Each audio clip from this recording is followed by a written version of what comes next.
प्लासी के युद्ध से लेकर भारत की आज़ादी तक मुख्यतः जो भी British governor, governor general, Bharat के गवर्नर जनरल, वाइसराय और फिर गवर्नर जनरल का पोस्ट आया, उस सब को हम इसमें पढ़ने वाले हैं। ये आधुनिक भारत का एक काफ़ी इम्पोर्टेंट टॉपिक में से एक होता है। तो इसको वीडियो को ध्यान से देखिएगा, काफ़ी अच्छे तरीके से बेसिक स्तर से हम समझने का प्रयास करेंगे। पर वीडियो स्टार्ट करें पर उससे पहले आपके लिए एक प्रश्न है कि सती प्रथा को खत्म करने का श्रेय किस ब्रिटिश गवर्नर को जाता है। प्रश्न को रिपीट करते हैं, सती प्रथा को खत्म करने का श्रेय किस ब्रिटिश गवर्नर को जाता है। हिंट के लिए बता दें कि 1820 से लेकर 1830 के बीच में यह हटा था। ओके, ऑप्शन आपके लिए है Warren Hasting, William Bentinck, lord Curzon या लॉर्ड डलहौजी। क्या होगा सही आंसर? हमेशा की तरह हम वीडियो के लास्ट में आंसर देंगे। हम चाहते हैं कि आप अभी कमेंट बॉक्स में इसका आंसर कीजिए। हमारा जो पढ़ने का शेड्यूल रहेगा इसमें कि कैसे पढ़ेंगे, तो स्टार्टिंग में क्या हुआ कि जब 1757 में प्लासी का लड़ाई हुआ, तब से लेकर 1774 तक ये हुआ बंगाल का गवर्नर। उसके बाद बंगाल का गवर्नर जनरल बना, मतलब नाम चेंज हुआ और कुछ कुछ काम भी चेंज हुआ 1774 से लेकर 1883 तक। फिर बना भारत का गवर्नर जनरल 1833 से लेकर 1857, और उसके बाद भारत का वाइसराय 1858 से लेकर 1950। तो हम इस वीडियो में पढ़ेंगे, पर इससे पहले आपको समझना पड़ेगा कि 1757 ऐसा ऑटोमेटिक तो नहीं हो गया होगा ना कि चलो अंग्रेज से एक आया बंगाल का गवर्नर बन गया, ऐसा तो नहीं हुआ। मतलब 1600 ईस्वी में ईस्ट इंडिया कंपनी का स्थापना हुआ सूरत में, ऐसे एकदम चलता रहा। लेकिन 1757 में क्या हुआ था, इससे एक साल पहले अगर चलो तो जो बंगाल का उस टाइम में नवाब था सिराजउद्दौला, वो अप्रॉक्स 124 अंग्रेज़ को, माफ़ कीजिएगा ये 146 अंग्रेज था, उसको क्या किया, एक कोठरी में बंद कर दिया, जिसे हम काल कोठरी कहते हैं, उसमें बंद कर दिया। तो उससे क्या हुआ, अंग्रेज इससे खफा हो गए और अंग्रेज और सिराजउद्दौला के बीच जो है वो युद्ध हुआ, जिसमें सिराजउद्दौला की हार हो गई और अंग्रेज क्या हुआ, जीत गया। कारण जो भी हो उसके लिए एक अलग सेपरेट वीडियो बनेगा, प्लासी का युद्ध, उसमें आपको डीपली जानकारी देंगे। अभी हम बात करते हैं कि वहाँ से क्या हुआ, अंग्रेज जीत गया। ओके, और 1757 में ब्रिटिश का एक जो होता है अधिकार टाइप का वो होना शुरू हुआ। तो बंगाल का गवर्नर वहाँ पे नियुक्त किया गया, क्योंकि बंगाल का जो नवाब था उसको क्या कर दिया, उसने हरा दिया। पर हाँ, इससे पहले ये बता दें कि आप देख रहे हैं टायरलेस कुमार। अगर चैनल पे नए हो मेरे भाई तो सब्सक्राइब जरूर कर लेना, ताकि आपको ऐसे टॉपिक वाइज वीडियो मिलता रहे। ये मेरा इंस्टाग्राम का मतलब नाम है और लिंक डिस्क्रिप्शन बॉक्स में है, वहाँ मेरे से बात हो पाएगी, फॉलो जरूर कर लेना। और टेलीग्राम लिंक भी डिस्क्रिप्शन बॉक्स में, जहाँ से आपको इसका PDF मिल जाएगा। तो ज़रूर इन सब चीज़ को थोड़ा कर लेना। ओके, तो अब आते हैं 1757 हो गया, हमारा बंगाल का गवर्नर जो है वो बन गया है। अब बात करते हैं पहला गवर्नर कौन था बंगाल का, रॉबर्ट क्लाइव। वेरी इंपॉर्टेंट, इससे प्रश्न कैसा आएगा कि जब प्लासी का युद्ध हुआ था 1757 में, उस टाइम में बंगाल का गवर्नर कौन था, तो वो था रॉबर्ट क्लाइव। बंगाल में द्वैत शासन का प्रारंभ हुआ। द्वैत शासन का मतलब क्या था कि नाम से ले रहे दो आदमी के हाथों में शासन, एक तो कंपनी का भी थोड़ा बहुत शासन था और गवर्नर का भी शासन चल रहा था, तो द्वैत शासन हुआ, ठीक ना।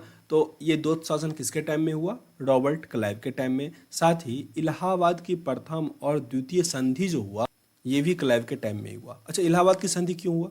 देखो, मुगल टाइम का जो उस टाइम में शासक था वो इलाहाबाद में ही रह रहा था, शाह आलम द्वितीय। उसके साथ ये संधि हुआ कि इलाहाबाद पे अब जो है वो अंग्रेज का ही वर्चस्व रहेगा, कंपनी का ही वर्चस्व रहेगा। यही था इलाहाबाद की संधि। तो ये हुआ था 1765 में। 1765 में तो आपको याद रखना है बंगाल का गवर्नर कौन है, रॉबर्ट क्लाइव। ये पहला बंगाल का गवर्नर बना।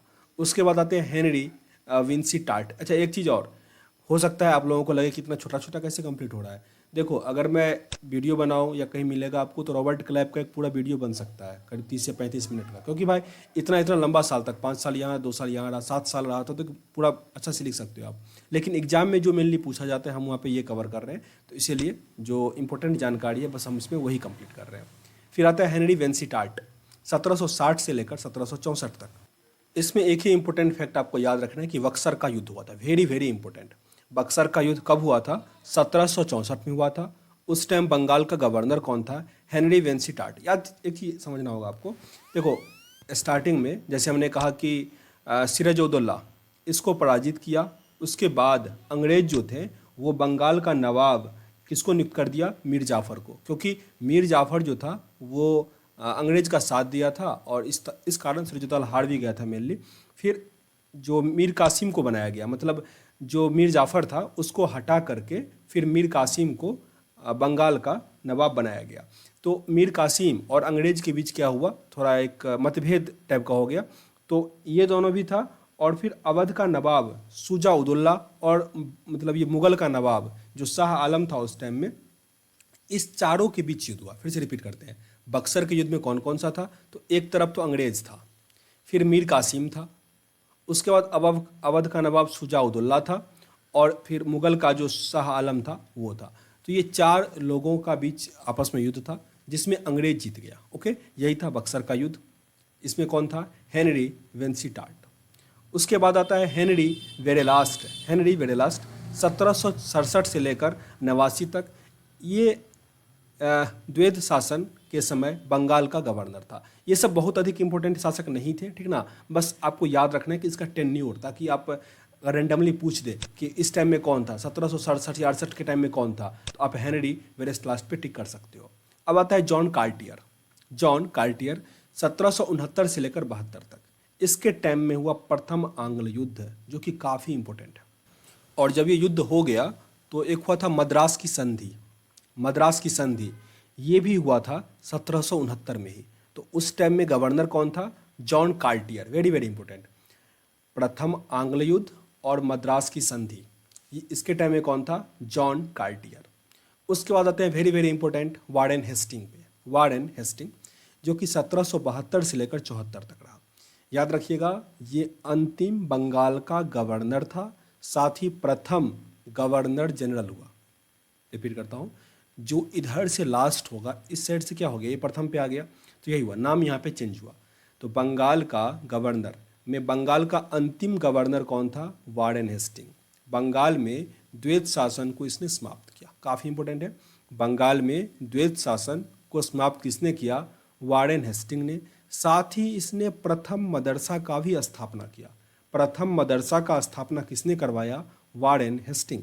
इसके बारे में आपको कुछ और जानकारी याद और करनी पड़नी है, लेकिन जब वो बंगाल का गवर्नर जनरल बनेगा तब। अब इसके बाद यानी हमने अभी तक पढ़ा 1757 से लेकर 1774 या 73 कह लो, वहाँ तक हमने पढ़ा, जो कि था बंगाल का गवर्नर। अब 1774 से लेकर 1833 तक पढ़ेंगे बंगाल का गवर्नर जनरल। ये क्यों चेंज हुआ, तो जो कंपनी था, ब्रिटिश कंपनी, उसका इनकम दिनों दिन बढ़ता जा रहा था, काफ़ी अधिक बढ़ता जा रहा था, ठीक ना। तो उसको रेगुलेट करने के लिए चार्टर एक्ट, मतलब एक कानूनी तरीके से सोचा कि इसको मोनेटाइज करें। ओके, तो इसीलिए उस पोस्ट को थोड़ा और पावर दिया गया और उसको बना दिया गया बंगाल का गवर्नर जनरल। यानी 1773 का जो आप लोग रेगुलेटिंग एक्ट पढ़ोगे, जिसमें सुप्रीम कोर्ट का स्थापना भी किया गया था, तो उसी में ये कहा गया है कि बंगाल का जो गवर्नर है उसको क्या कहा जाएगा, गवर्नर जनरल कहा जाएगा। तो पहले गवर्नर जनरल कौन बने, वारेन हेस्टिंग बने। वारेन हेस्टिंग यही थे अंतिम बंगाल के गवर्नर, साथ ही बंगाल के प्रथम गवर्नर जनरल। रेगुलेटिंग एक्ट 1773 इन्हीं के टाइम में आया। साथ ही प्रथम मराठा युद्ध के टाइम भी गवर्नर जनरल कौन थे, वारेन हेस्टिंग। साथ ही द्वितीय आंग्ल मैसूर युद्ध भी इसी के टाइम में हुआ था। अच्छा, द्वितीय आंग्ल मैसूर युद्ध जो हुआ था उसके बाद एक संधि हुआ था, उसको हम कहते हैं मंगलोर की संधि। जैसे प्रथम आंग्ल मैसूर युद्ध में क्या हुआ था, मद्रास की संधि हुआ था, वैसे ही द्वितीय आंग्ल मैसूर युद्ध में क्या हुआ था, मंगलोर की संधि हुई थी। साथ ही इजारेदारी प्रथा का आरंभ हुआ था। इस बारे में और कुछ इंपॉर्टेंट, जैसे कि ऊपर हालांकि मैंने जिक्र किया कि पहला मदरसा जो है मुस्लिम के लिए मदरसा होता है, इसका स्थापना किसने करवाया, वारेन हेस्टिंग ने करवाया। कब करवाया, 1781 में। और कहाँ करवाया था, ये करवाना आपके लिए आसान है क्योंकि कलकत्ता में उस टाइम में था, बंगाल में, तो कलकत्ता में ही करवाया था। कलकत्ता में 1781 ईस्वी में वारेन हेस्टिंग के टाइम में मदरसे का निर्माण करवाया गया। साथ ही एक चीज़ आप और याद रख सकते हो कि जो महाभारत है, भगवत गीता जिसको कहते हैं महाभारत, हालांकि उसका जो इंग्लिश अनुवाद है, इंग्लिश अनुवाद वो भी हुआ था इन्हीं के, वारेन हेस्टिंग के टाइम में ही। और उसका अनुवाद किया था विल्किंसन, जो ब्लेड आता है ना, विल्किंसन ब्लेड, उसी के नाम पे उनका है, विलियम विल्किंस। विलियम विल्किंस ने जो महाभारत है उसका या गीता जो है उसका अंग्रेजी अनुवाद किया था। तो वारेन हेस्टिंग के बारे में इतना याद रखिए। साथ ही एक मैंने और जिक्र कर ही दिया था कि सुप्रीम कोर्ट का जो है स्थापना हाई कोर्ट का, वो भी वारेन हेस्टिंग के टाइम में ही किया गया था 1774 में, जिसके जो पहले अध्यक्ष थे सर एजिला इम्पे थे। तो ये आप थोड़ा याद रखिएगा। अब उसके बाद Lord Cornwallis, very very important, Lord Cornwallis. इसमें हुआ तृतीय आंग्ल मैसूर युद्ध। तृतीय आंग्ल मैसूर युद्ध ये हुआ कब था? 1790 के आसपास, 1790 के आसपास हुआ था। और इससे जो निकल के आया श्रीरंगपट्टनम की संधि। जिस प्रकार मैंने द्वितीय तृतीय पढ़ा ना, उसी प्रकार तृतीय जो आंग्ल मैसूर युद्ध हुआ, इससे क्या हुआ? श्रीरंगपट्टनम की संधि। मतलब इसमें क्या हुआ? टीपू सुल्तान के साथ वो किया गया था श्रीरंगपट्टनम की संधि। बंगाल प्रांत अस्थाई बंदोबस्त व्यवस्था लागू किया गया, काफ़ी इंपॉर्टेंट है। अस्थाई बंदोबस्त जो है किसने लागू किया था? कॉर्नवालिस ने। एनटीपीसी में बहुत बार पूछा गया ये प्रश्न। लॉर्ड कॉर्नवालिस ने अस्थाई बंदोबस्त व्यवस्था शुरू किया। साथ ही जो सिविल सेवा होता है ना, वो एक पोस्ट शुरू किया, याद रखिएगा। सिविल सेवा का पोस्ट शुरू किया कॉर्नवालिस, और उसमें जो एग्ज़ाम होता है, एग्ज़ाम वो शुरू किया, प्रतियोगी परीक्षा, वो किया डलहौजी ने। तो अलग अलग याद रखिएगा। साथ ही शक्ति के पृथक्करण का सिद्धांत भी इन्हीं के टाइम में लागू हुआ, शक्ति का पृथक्करण। अब आते हैं सर जॉन सोर। ये 1793 से लेकर 98 तक रहे। चार्टर अधिनियम 1793 इन्हीं के टाइम में, याद रखिएगा। जो कि गवर्नर जनरल लॉर्ड वेलेस्ली, जो कि 1798 से लेकर 1805 तक रहे, लॉर्ड वेलेस्ली। इसमें बहुत कुछ हुआ क्योंकि ये काफ़ी एजुकेटेड थे। सहायक संधि 1798 में आरंभ हुआ। जो सहायक संधि था 1798 में आरंभ हुआ लॉर्ड वेलेस्ली के टाइम में। चौथा आंग्ल मैसूर युद्ध हुआ, चौथा आंग्ल मैसूर युद्ध लॉर्ड वेलेस्ली के टाइम में। द्वितीय आंग्ल मराठा युद्ध, द्वितीय आंग्ल मराठा युद्ध। देखिए आंग्ल जिधर है ना, वो एक तरफ से अंग्रेज है और दूसरी तरफ मराठा है। ये अंग्रेज मतलब अंग्रेज हुआ और ये मैसूर हुआ।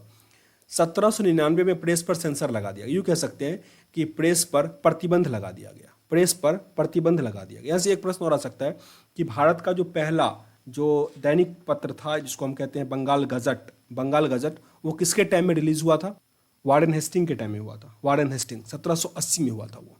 ओके, तो ये पहला था बंगाल गजट। लेकिन फिर वेलेस्ली ने क्या किया? उस पर सेंसर लगाया, मतलब प्रतिबंध लगा दिया कि आप कोई भी न्यूज़ छापो तो वो पहले अंग्रेज को दिखाओ और उसके बाद वो पब्लिश होगा। ओके। कलकत्ता में फोर्ट विलियम कॉलेज की स्थापना की गई, वेरी वेरी इंपॉर्टेंट। कलकत्ता में फोर्ट विलियम कॉलेज की स्थापना की गई लॉर्ड वेलेस्ली के टाइम में। फिर आता है सर जॉर्ज बार्ले। इसमें रियासतों का हस्तक्षेप का नीति का समर्थन किया इसने। और लॉर्ड मिंटो प्रथम आता है, इसमें अमृतसर की संधि होती है, लॉर्ड मिंटो प्रथम। फिर लॉर्ड हेस्टिंग, ये वारेन हेस्टिंग नहीं है, ये है लॉर्ड हेस्टिंग। इसमें आंग्ल नेपाल युद्ध हुआ, आंग्ल नेपाल युद्ध हुआ। लॉर्ड एम हसल्ट ये रियासत में हस्तक्षेप की नीति का समर्थन करते थे। 1823 से लेकर 1828 तक रहे। हस्तक्षेप मतलब ये हुआ कि जैसे अंग्रेज कोई कहाँ पे, मतलब जो राजा कोई काम कर रहा है उसके काम में हस्तक्षेप करना, उसको सिक्योरिटी प्रोवाइड करना कि आप अपना सैनिक खत्म करो, हम आपको सैनिक देते हैं। तो इस टाइप का वो समर्थन करना शुरू किया धीरे धीरे। लॉर्ड विलियम बेंटिंग काफ़ी इंपॉर्टेंट है। सती प्रथा पर रोक लगाया, सती प्रथा, यही आपसे मैंने प्रश्न पूछा था कि सती प्रथा को किसने अंत किया? तो लॉर्ड विलियम बेंटिंग। ठगी प्रथा का भी अंत लॉर्ड विलियम बेंटिंग के ही टाइम में हुआ। इसके बाद आता है भारत का गवर्नर जनरल, जो कि 1833 से लेकर 1857 तक रहा, 1833 से लेकर 1857 तक। इसमें क्या हुआ कि जिस प्रकार पहले बंगाल तक ही इसका ओनली आधिपत्य था, तो ये जो थे महाशय, मतलब ये वाले, ये रियासत में हस्तक्षेप करना शुरू कर दिए थे। तो इनका साम्राज्य क्या हुआ? बढ़ता चला गया और पूरे भारत में एक तरह से इनका रूल होना शुरू हो गया। तो इसके बाद जो 1833 के बाद होता है वो क्या हो गया? पूरी भारत पर इसका वर्चस्व आ गया, तो भारत का गवर्नर जनरल बन गया ये। और उसमें आया था एक पिट्स इंडिया एक्ट 1833 वाला। तो इस टाइम में कौन थे? Lord William Bentinck. एक बार रिपीट करता हूँ, बंगाल का अंतिम गवर्नर जनरल पूछे तो लॉर्ड विलियम बेंटिंग। उसी प्रकार भारत का पहला गवर्नर जनरल पूछे तब भी लॉर्ड विलियम बेंटिंग। इसमें विधि आयोग का गठन किया गया, विधि आयोग का गठन किया गया। फिर आते हैं लॉर्ड मेटकॉफ। इन्हें भारतीय प्रेस का मुक्तिदाता कहा जाता है, भारतीय प्रेस का मुक्तिदाता लॉर्ड मेटकॉफ को, जो कि 1835 से लेकर 36 तक रहे। इस सेंस में इन्हें मुक्तिदाता कहा जाता है क्योंकि एक साल ये रहे और एक साल के लिए जो भी प्रेस पे सेंसर था उसको हटा लिया गया, ठीक है ना। तो इसीलिए इन्हें मुक्तिदाता कहा जाता है। ओनली एक साल के लिए रहे और एक साल के लिए प्रतिबंध हटा था, तो इनके टाइम में मुक्त था, इसीलिए इन्हें कहा जाता है ऐसा। फिर आता है लॉर्ड ऑकलैंड। प्रथम आंग्ल अफगान युद्ध हुआ था इसमें, प्रथम आंग्ल अफगान युद्ध हुआ था लॉर्ड ऑकलैंड के समय में। साथ ही जो डॉक्टरी शिक्षा होता है ना, उसके लिए ब्रिटिश संसद से प्रदान किया कि आप विदेश जाकर, जो भारत के लोग हैं वो विदेश जाकर डॉक्टरी की पढ़ाई पढ़ सकते थे, लॉर्ड ऑकलैंड के टाइम में। फिर आता है लॉर्ड एलनबरो। इसके टाइम में काफ़ी इंपॉर्टेंट हुआ कि भारत में जो दास प्रथा था उसको अंत कर दिया गया। प्रथम अफगान युद्ध की समाप्ति हुई, जो आंग्ल अफगान युद्ध हो रहा था उसको लॉर्ड एलनबरो के टाइम में समाप्त हुआ। साथ ही काफ़ी इंटरेस्टिंग है कि जो हम लोग संडे को छुट्टी मनाते हैं, संडे को छुट्टी, वो भी शुरुआत किया लॉर्ड एलनबरो ने, तो याद रखिएगा। फिर आता है लॉर्ड हार्डिंग प्रथम, वेरी वेरी इंपॉर्टेंट ये सब है। प्रथम आंग्ल सिख युद्ध होता है इसमें, प्रथम आंग्ल सिख युद्ध। हम जल्दी एक वीडियो बनाएंगे सिख धर्म के बारे में, जिसमें युद्ध हुआ, जो भी उनके विचारक थे, सब पे एक वीडियो बनेगा उसका। फिर लाहौर संधि द्वारा इसको समाप्त कर दिया गया, जो आंग्ल सिख युद्ध था लाहौर संधि के द्वारा उसको समाप्त किया गया। साथ ही इन्होंने नडवली प्रथा जो है उसको भी खत्म किया, नडवली प्रथा को। फिर आते हैं Lord Dalhousie, very very important, Lord Dalhousie. याद रखिएगा ये गवर्नर जनरल है। 1857 के बाद, यानी 1858 से वायसराय शुरू होता है। तो लॉर्ड डलहौजी के बारे में बहुत बार पूछा जाता है, याद रखिएगा। द्वितीय आंग्ल सिख युद्ध हुआ था इसके टाइम में, द्वितीय आंग्ल बर्मा युद्ध हुआ था। चार्ल्स वुड की जो शिक्षा नीति है, जिसे शिक्षा का मैग्ना कार्टा कहा जाता है, इन्हीं के टाइम में आया। अच्छा, 1835 में इंग्लिश शिक्षा के विकास के लिए लॉर्ड मैकाले और जो राजा राम मोहन राय थे उनका योगदान रहा इंग्लिश शिक्षा के विकास के लिए, तो याद रखिएगा 1835 वाला। व्यापक सिद्धांत आया, विधवा पुनर्विवाह अधिनियम आया, जो भारत में ट्रेन आया इन्हीं के टाइम में आया। सिविल सेवा में जो ओपन कंपटीशन लागू हुआ वो भी इन्हीं के समय में हुआ। तो इनके टाइम में बहुत कुछ हुआ, याद रखिएगा इनके बारे में। इसके बाद आते हैं लॉर्ड कैनिंग। लॉर्ड कैनिंग जो कि 1856 से लेकर 1857 तक रहे। ये भारत का अंतिम गवर्नर जनरल और प्रथम वाइसराय रहे, अंतिम गवर्नर जनरल और प्रथम वाइसराय। 1857 का जो विद्रोह हुआ था वो इन्हीं के टाइम में हुआ था, 1857 को। बाद जो 1947 से लेकर 1950 तक फिर से इस वाइसराय पोस्ट को हटाकर भारत का गवर्नर जनरल कहलाने लगा। तो उस पर भी थोड़ा ध्यान देंगे। दो ऐसे हैं जिनको भारत का गवर्नर जनरल कहा जाने लगा, वाइसराय के बाद वो पोस्ट बना था। तो ये सब पूरा पढ़ेंगे, पर इससे पहले आपके लिए एक प्रश्न है कि भारतीय राष्ट्रीय कांग्रेस की स्थापना के समय, स्थापना कब हुआ था? 1885 में। उस समय भारत का वाइसराय कौन था? फिर से रिपीट करते हैं, भारतीय राष्ट्रीय कांग्रेस की स्थापना के समय भारत का वाइसराय कौन था? आपके पास ऑप्शन है Lord Dufferin, Lord reading, Lord Mayo और लॉर्ड डलहौजी। क्या होगा सही आंसर? कमेंट बॉक्स में कीजिएगा, वीडियो में पता चल जाएगा आपको इसका सही आंसर। साथ ही हम लास्ट में तो ज़रूर बताएंगे। साथ ही ऐसे ही टॉपिक वाइज पढ़ने के लिए चैनल पे नए हैं तो सब्सक्राइब जरूर कर लीजिएगा। साथ ही अगर कोई क्वेरी हो तो इंस्टाग्राम पे मुझे मैसेज जरूर कीजिएगा, फॉलो कर लीजिएगा वहाँ पे। और भारतीय राष्ट्रीय कांग्रेस का मैंने एक पूर्ण टॉपिक कंप्लीट किया है, जो भी इंपॉर्टेंट फैक्ट हैं उसके, तो उसको देख लीजिएगा, डेफिनेटली उससे प्रश्न आपका नहीं छूटेगा। तो चलिए शुरू करते हैं 1858 से आगे की बात। 1857 में क्या हुआ था? क्रांति आई थी, सबको पता है, 1857 में। उसके बाद ब्रिटिश को लगने लगा कि जो कंपनी है या फिर जो भी वाइसराय है उस सब से ये भारत नहीं संभलने वाला। तो उसके बाद क्या हुआ, क्राउन के अधीन जो है वो शासन चलने लगा भारत में। और साथ ही इस पोस्ट को क्या कर दिया गया, भारत का गवर्नर जनरल था उसको चेंज कर करके भारत का वाइसराय कर दिया गया। तो भारत का वाइसराय पहला कौन बना? लॉर्ड कैनिंग, जो कि 58 से लेकर 62 तक रहा, 4 वर्षों तक रहा। इससे पहले भारत का अंतिम गवर्नर जनरल भी कौन था? लॉर्ड कैनिंग ही था। और साथ ही ये क्या हुआ, प्रथम वाइसराय ही हुआ। और जो 57 की क्रांति थी उस टाइम भारत की शक्ति को देखकर अंग्रेजों को लगा कि इस सब के पास बहुत अधिक पैसा है, तो इसीलिए इसने क्या किया, काफ़ी अधिक इनकम टैक्स लगा दिया। जो आयकर होता है, जो वर्तमान में भी लगता है, वो किसके द्वारा लगाया गया है? लॉर्ड कैनिंग के द्वारा ही।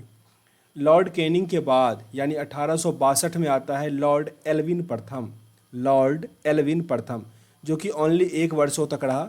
इस टाइम में बहावी आंदोलन जो चल रहा था उसका दमन किया गया। देखिए, जो भी आंदोलन है उसका भी मैंने सेपरेट वीडियो बनाया हुआ है, लिंक डिस्क्रिप्शन बॉक्स में है, सबको ज़रूर देखिएगा, आपका काफ़ी अच्छे से टॉपिक क्लियर होगा।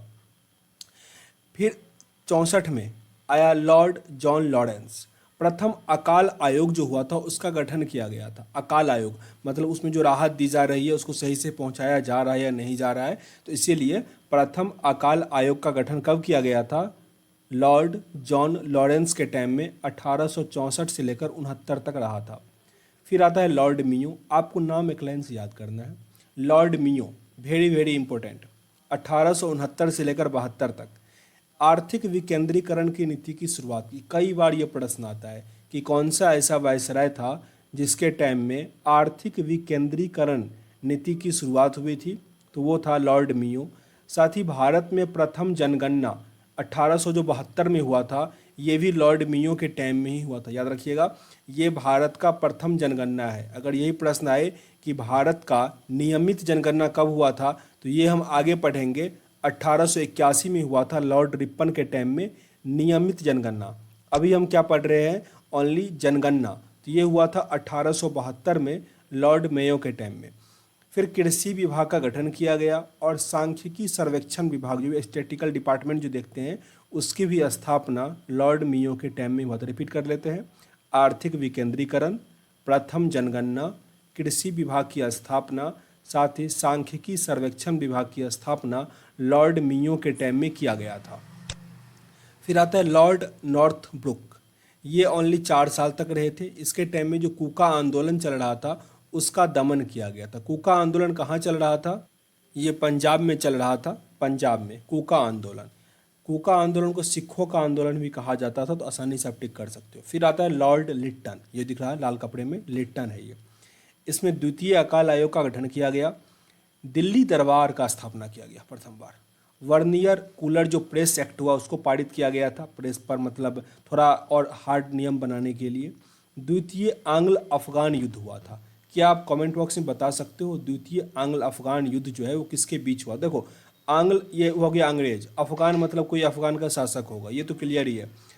अफगान के शासक का नाम क्या था ये बताना है आपको कमेंट बॉक्स में। एक तरफ तो लॉर्ड लिटन ही था। ओके, इसके बाद तो Lord Ripon, very very important. इसमें वर्नाकुलर प्रेस एक्ट को रद्द कर दिया गया जो उस टाइम में आया हुआ था। फिर हंटर आयोग का गठन किया गया, हंटर आयोग। और नियमित जनगणना की शुरुआत जो कि 1881 में हुआ था, ये भी लॉर्ड रिपन। 2 प्रश्न काफ़ी इंपॉर्टेंट आता है, हंटर आयोग का गठन कब किया गया था? लॉर्ड रिपन के टाइम में। और साथ ही नियमित जनगणना की शुरुआत कब की गई थी? लॉर्ड रिपन के टाइम। ये इमेज आपको लॉर्ड रिपन का दिख रहा है यहाँ पे। फिर है लॉर्ड डफरिन।